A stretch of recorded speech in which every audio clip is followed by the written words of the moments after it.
So you want to sell your products to government, but you're not sure where to start. The easiest place to start is to become a registered supplier, and I'm going to talk you through that today.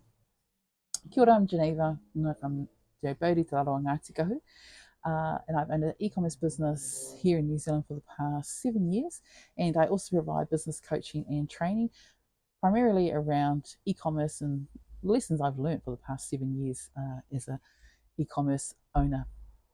So supplying directly to government can be a very steady income stream for you, plus it can open up a lot of opportunities that you might not be aware of.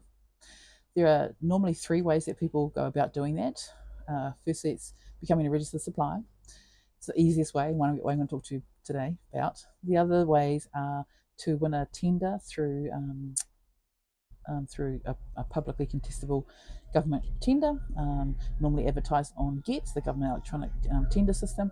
And the other way is to become a panel member. So government has a variety of panels for different industries, and once you become a panel member, then you get given access to a lot of opportunities that come up directly rather than going through the GETS tender system. So out of those 3, the easiest way is to become a registered supplier. So I'm going to talk to you about that. What I'm mainly focus on is the different entities that you can become registered with.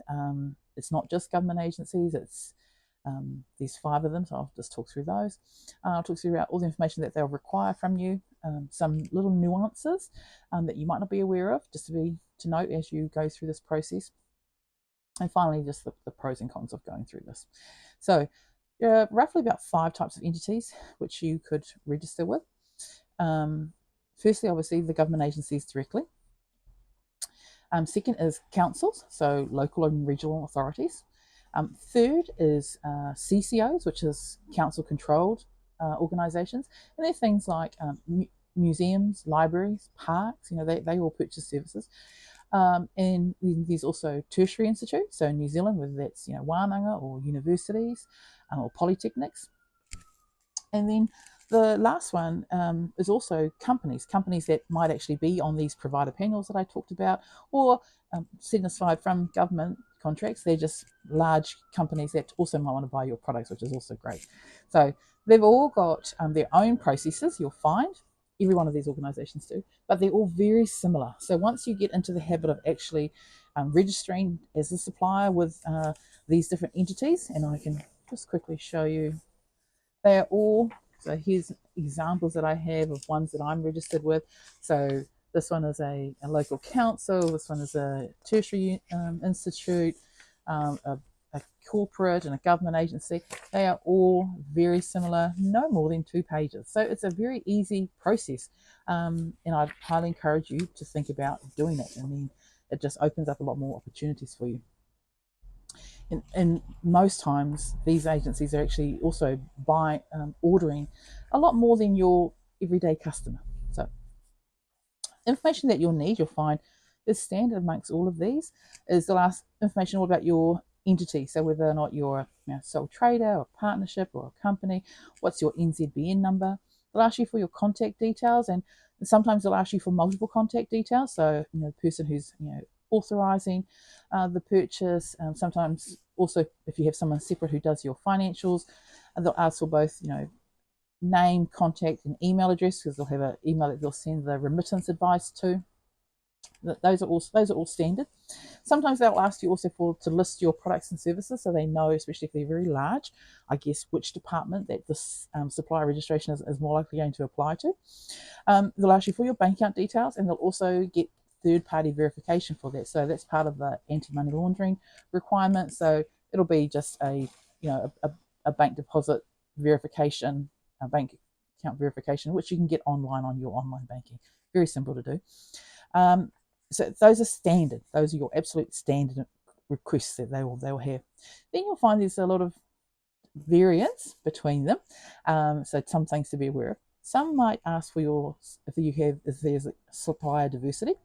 So if you are a Māori business, they'll ask you that, and I would encourage you to be registered with Amotai, so whether you're Amotai registered and whether or not you've declared that with your NZBN registration that you're more than a 50% owned business, Māori business.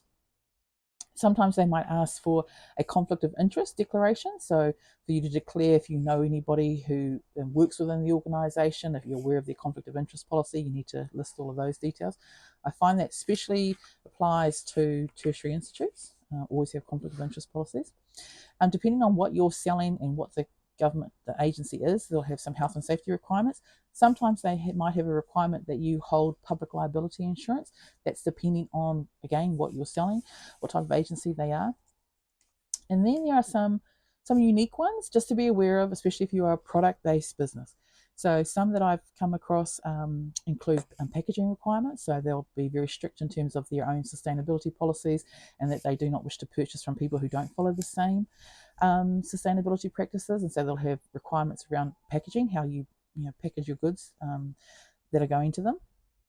Some will have purchase order requirements. So for large entities, they will require all of their staff to firstly get approval for the purchase, have a purchase order allocated to the order, and then they're allowed to actually make the order with you. Now you need to make sure you're really aware of the entities that require that, because you need to be careful that some staff don't come to you directly and they don't have their purchase order, if that is a actual policy requirement of that organisation. Some of them also will have packing slip requirements. So especially if they've got a purchase order requirement, they'll also have a packing slip requirement. The packing slip has to be on the outside of the product, on the outside of your delivery, and that it also includes the purchase order numbers on that, because for large organisations, they do not actually want to accept receipt of your goods, of your products, unless they're very clear on who it's going to and that there's a purchase order attached to it before they actually receive them. Some organisations also ask for your FPOS details, what your merchant ID is, who your FPOS supplier is, particularly if you're providing a service to their customers and that there is the option for them to pay by FPOS. So just to be aware of that.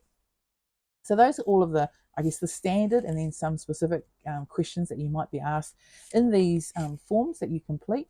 And it's a very straightforward process. None of these forms are more than 3 pages long, and once you submit them, and you get approved very, very quickly, and then you're on their system, which is fantastic, because then it makes it a lot easier for their staff to order from you and to make large orders. That's the other bonus. One thing I just want to talk about is the government payment terms, because that it can be tricky for a small business owner. So you need to make sure you are aware of what their payment terms are. Most common is, the 20th of the month following your invoice. So, if I sold something today and I invoice them on, say, the 10th of March, I won't actually be paid until the 20th of April, right? That's a standard, 20th of the month following, especially for government agencies in New Zealand. But you need to be aware that that if you see any of these terms, if you see an acronym called MFI, that means month following invoice, or net 20 EOM, which is 20 calendar days following your invoice. EOM was end of the month. You need to be sure that you actually, if you see that is on their registration forms, that you actually understand that and you can actually comply with it. Some other terms you might see is if they have like either net 15, net 30, or net 60. That refers to either 15 days post the invoice, and it's 15 calendar days as well. So, or it's 30 calendar days post the invoice, or 60 calendar days post the invoice. One thing that is a risk for small business owners is your own cash flow, and to be aware of. It's unlike other customers who might order online directly and pay you immediately or by FPOS, etc. With government agencies, if they have these payment terms, you will not be paid until whatever is the payment term. If your own payment term is COD, on your cash on delivery, for example, you need to state that clearly to the government agency, and you might be prepared for, they might not accept your supplier registration form, because in that circumstance, if they can't operate this as they would be in normal other accounts, they would most likely then just have one-off purchases from you, and the staff member would pay with a credit card, for example. These ones are actually, if you want to be set up with an actual as a registered supplier and be on this account payment process. So pros is that it's an easy, relatively simple process to do and to become a registered supplier to government, and it opens up the opportunity for more orders from your potential customers and larger orders within agencies who have a tendency to buy bulk for their staff, or etc. But the biggest risk is really about your cash flow, about understanding the government payment terms, and that you're able to manage that within your own payments, within your own cash flow.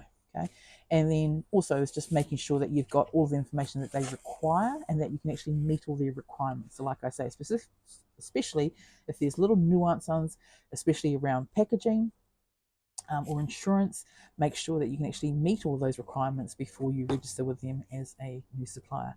But once you do, it opens up a lot of opportunities for you that you might not be aware of. Okay, hope that helps. If that did, please like and subscribe. This is my new channel. I'm just starting to build out content for it. So if you have any comments, please let me know, and I'll be working through what I think is helpful and relevant tips to share on this channel for Pākehī Māori, particularly Māori businesses, and other e-commerce businesses here within New Zealand. So, kia ora.